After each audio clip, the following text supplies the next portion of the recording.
If you have epilepsy, exit out of the video now, for there'll be flashing lights later on in the video.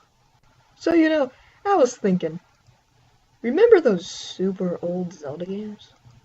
I should totally do a video on that. Yep, that's right, Legend of Zelda #1, made for the NES. Alright, so I got my guide, I named him Zelda as usual. Wait, hold up, wait. Are you saying Zelda is a girl? Zelda is this chick? Wait, why? I thought the legend was about this guy, not some princess. I literally lose it when people think Link is Zelda. Please, if you're new to the series, know that this little green-skirted guy is not Zelda.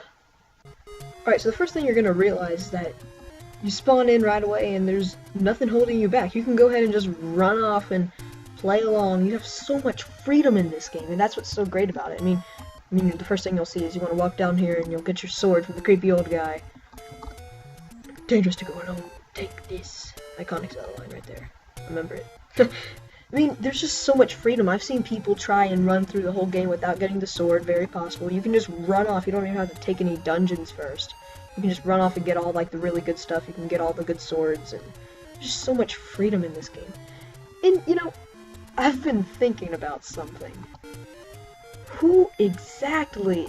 You're just some random kid. Why exactly are you trying to save Hyrule? I mean, this whole place is just a desert with a bunch of trees in it. And the only citizens here is just old men and old women just sitting there trying to sell you stuff. And there's no real story yet. And listen, I love this game, and I have a lot of respect for it, but there's not much story until later on into the game, or unless you read, like, the very beginning. But there's not even... It's just, I love this game on how free it is. And the one thing that you'll realize the more you play it, there's secrets everywhere. You can burn down trees with secret things, and there's even a secret quest, the second quest, that you can do in, like... there's like these pathways through walls. Are you my dad? We're wearing the exact same clothes.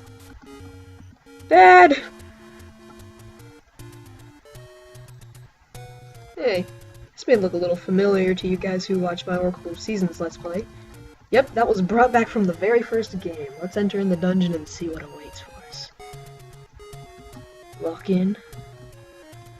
And right off the bat, just there's enemies everywhere. And skeletons with 2 swords! Kill it! Kill it! Kill it!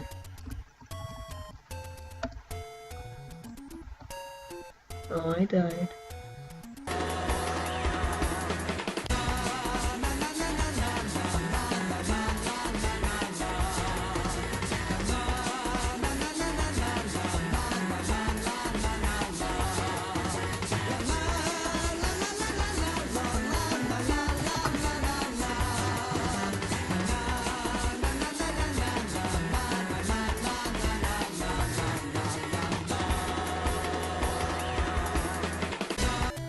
What the heck are these?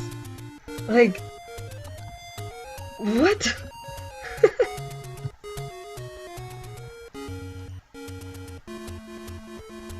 So I derped around a bit more. I died a few more times, until I finally made it to the boss. I can do this. Dun dun dun dun dun dun dun dun dun dun. No! It! Okay, don't think I suck, okay? It's hard to record and then get your emulator to work and then...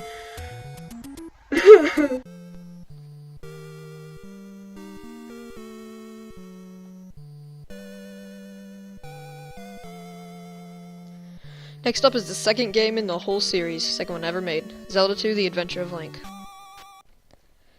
So what's the plot of this game? Well, 2 years have passed since the events in the first game, and I bet you're going to be wondering, Martin Gaming, what's so different about this game and the other one? Well, you see, only that it's a side-scroller. This game is one of the only Zelda side-scrollers that, in my opinion, did not completely fail. I'm talking about you, CDI Games. But I think we need to get out there and explore, see what's actually out in this world other than just watching Princess Zelda sleep. Wait, this isn't just a side-scroller. What? Ah! Ah! Black jellies! Black jellies, no! So you can tell by this gameplay right here that it's very different from the original game, but you still have your beams from the sword, you still have the shield, you still have the same character Link, and it's not all that different. And that's what I love about this game, is that it's a really nice change of pace, and a lot of people give this game crap because it's a side scroller, and the fact that when you lose your lives you have to go back to the very start again, which I'll cover later. But this game just has so much exploration, so much freedom, just like the first game, and I love so much. I love it. There's even a few fun little things in the game that you can find, like go to the city of Rudo and find the building looks like a shack. Wait, emulator's glitching out. You're gonna want to come inside this house in wrong way. You're gonna want to come inside this guy's house and talk to him, and he's going to say, "I am error." I believe that this has been proven by Nintendo. This was just being a joke for fun, but you know, there's a lot of just secrets, just like the first game, which I talked about.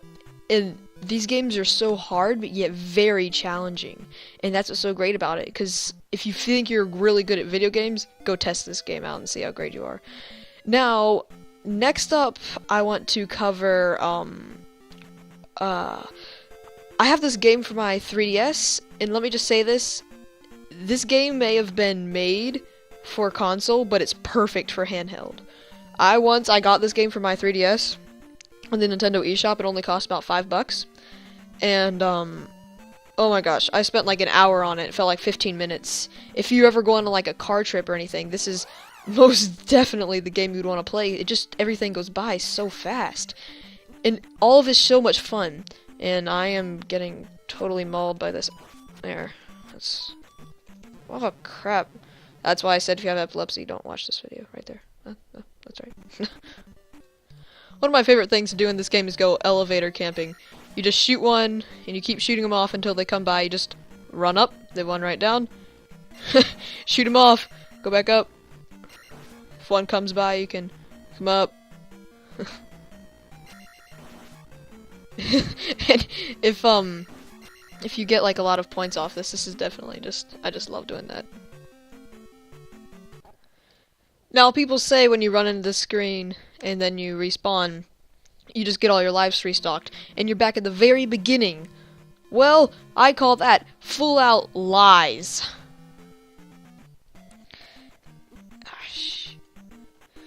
As you can tell while fighting these guys, I get experience points, as you can see up there. And if you see up on the top right, it'll say next, and you'll have a number. If you reach that amount, it'll give you an option to upgrade your life, magic, or sword damage. And if you die once you've upgraded, you still keep those upgrades. To me, this game is great. It's very solid dungeons, very good storyline, very good just everything. So what if it's a side-scroller? Just think about the fun that you have. People don't just play... I mean, I play video games for the story and because it's fun. And this game has both. And that's just what's so great about it. And now I know everybody gives this game just crap. Full out crap. It's a side-scroller. You only have 3 lives and then you have to go back to the very beginning. Well, so what? I mean, is it fun? Yes. Is it adventurous? Yes. Is it what I would recommend a good video game? Yes. And I don't think I have anything else to say.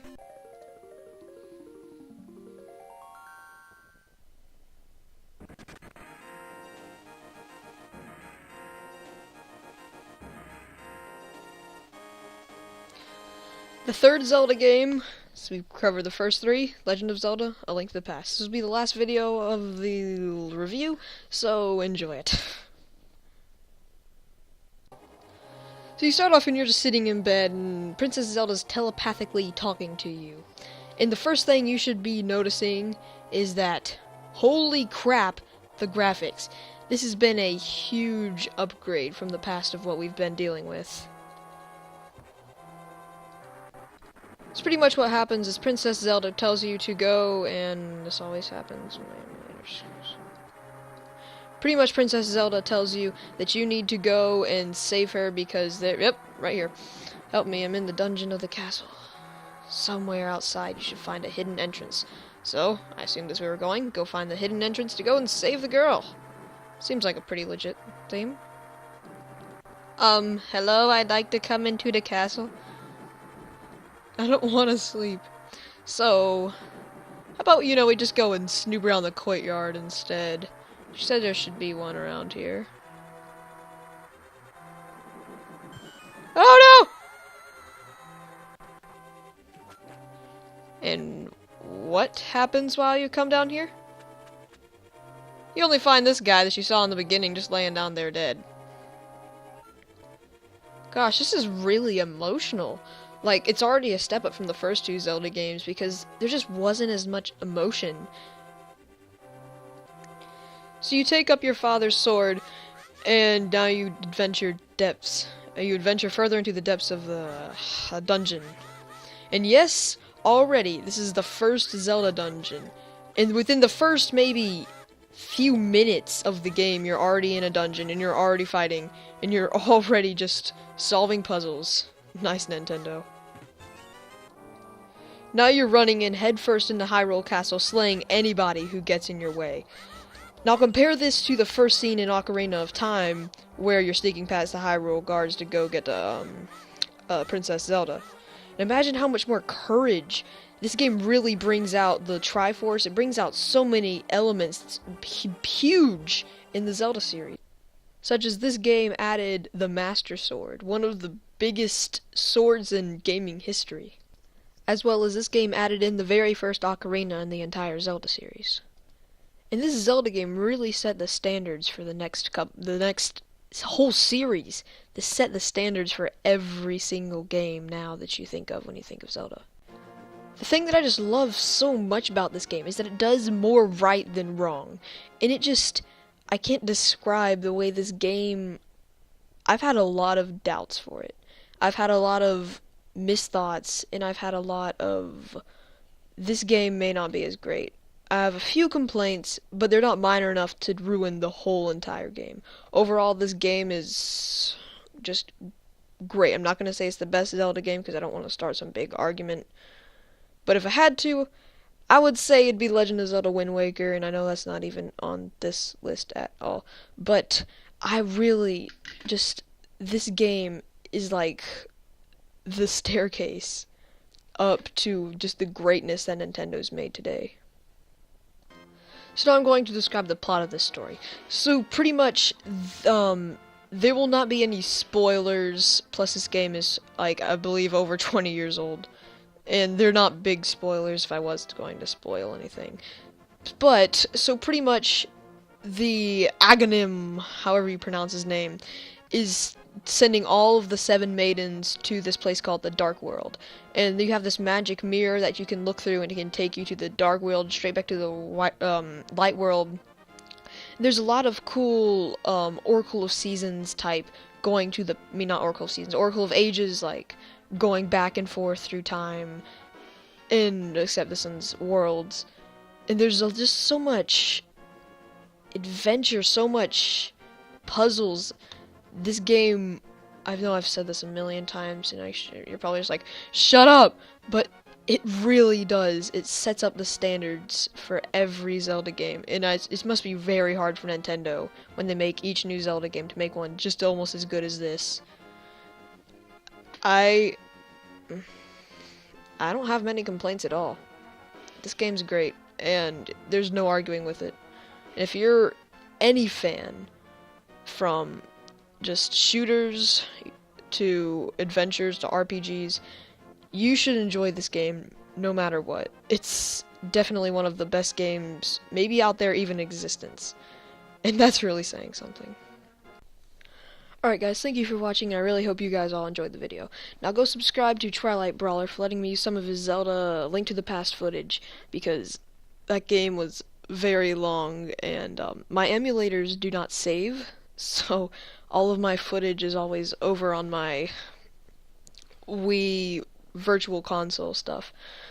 But he was kind enough to let me use some of his footage for my videos, so go and subscribe to him. He has very good Let's Play videos. That's what he does mainly.